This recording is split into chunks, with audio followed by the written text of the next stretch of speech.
It was all self-evident.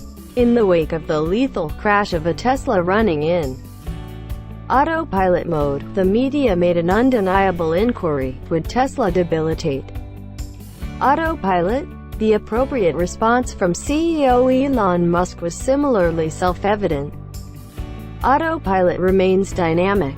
However, Tesla says it will be more forceful in enlightening drivers regarding the cutoff points of autopilot. The feds, in the interim, had become included and have approached Tesla for a torrential slide of printed material and data about autopilot utilization, near fiascoes, and driver inclusion. That by itself might be discipline enough for Tesla. Getting out front of self-driving, a framework that would spare lives.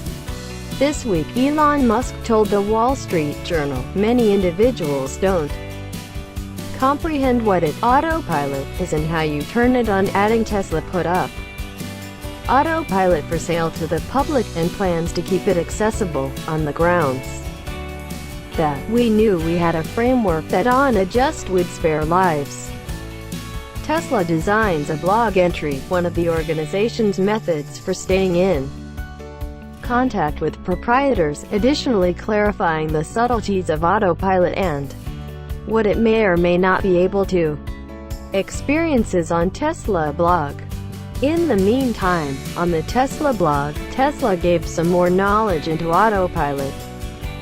The Tesla post was a swipe at a July 5 Fortune article taking note of that Tesla, the organization, and its CEO, Musk, sold $2 billion of Tesla stock after the May 7 lethal crash that executed Joshua Brown while autopilot was exchanged on in his Model X, yet weeks before openly reporting the deadly mischance.